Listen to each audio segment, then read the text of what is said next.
The idea that you should marry someone you love, that love is the point of marriage, is about 200 years old. In some parts of the world, less than 50. For most of human history, marriage had nothing to do with how you felt about someone. That part people sometimes accept.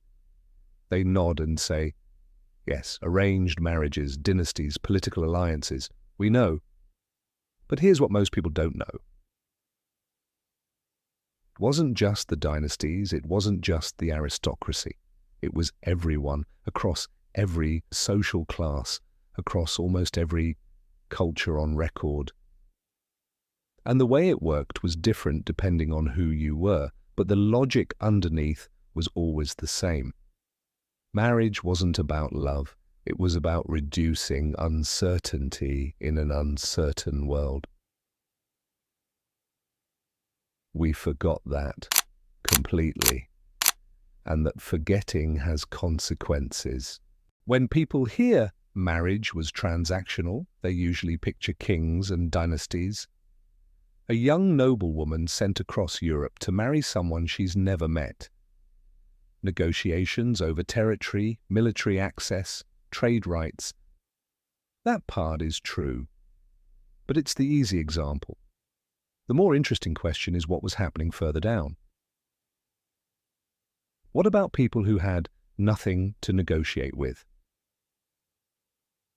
The short answer is they were negotiating anything anyway, just with different currency.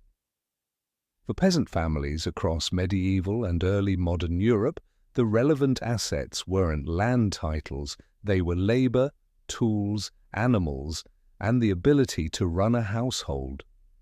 A man looked at a woman, and the practical questions were, is she strong? Does she know how to work? Is she likely to survive childbirth? A woman looked at a man and asked, does he have a trade? Can he produce through winter? Is there something to come back to? This isn't cynical. This is what survival looked like when one bad harvest could end a family. And the community was watching.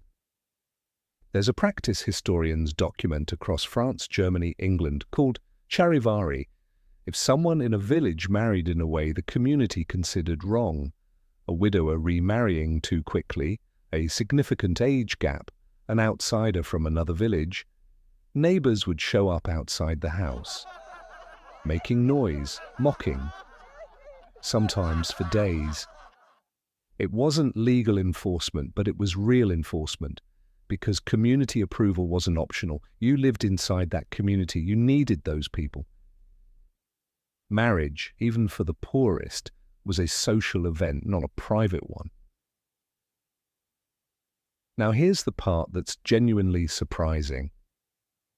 The only people in pre-modern society who had significant freedom to marry based on personal feeling were those at the very bottom, landless labourers, people with nothing to inherit and no family reputation to protect.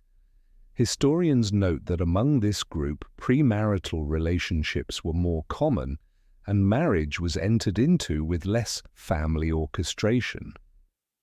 Not because they were more romantic, because they had less to lose. There was no mechanism of control. Freedom to follow feeling, it turns out, was a side effect of having nothing. And the people who eventually built the romantic model of marriage, who turned love into the point, were neither the very rich nor the very poor. They were the rising urban middle class of the 18th and 19th centuries. Merchants, professionals, educated tradespeople. Secure enough to not be desperate. Unencumbered enough to not be controlled by dynasty. They had the space to ask a new question. What do I actually want? And their answer changed everything. It didn't happen all at once. It happened in layers. First was religious. Christianity introduced the requirement of consent. Both parties had to agree. That's not love yet, but it made the individual relevant in a process that had always been about families. The door opened slightly. The second layer was economic. When industrialization moved people off the land and into cities, the household stopped being a unit of production. For thousands of years, the family farmed together, made things together, survived together as an economic organism. In the city, you left home to work. You came back to rest. Home became something different. It became the place where your inner life lived. And that put new demands on marriage. If this is now your emotional world, the person inside it matters in a new way. The third layer was cultural. The Romantic movement, 18th and 19th century, made a philosophical argument that the highest form of human experience was authentic personal feeling, not duty, not divine order, not rational arrangement, feeling. That idea spread through literature, music, and art until it reached how ordinary people thought about their own choices. By the mid-19th century, in Europe and America, marrying without love was increasingly framed as something sad or morally questionable.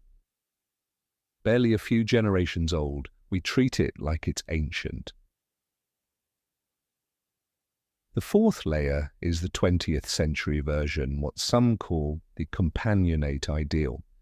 By then, the expectation wasn't just love, it was that your spouse should be your best friend, emotional support, intellectual companion, co-parent, financial partner, and primary social world.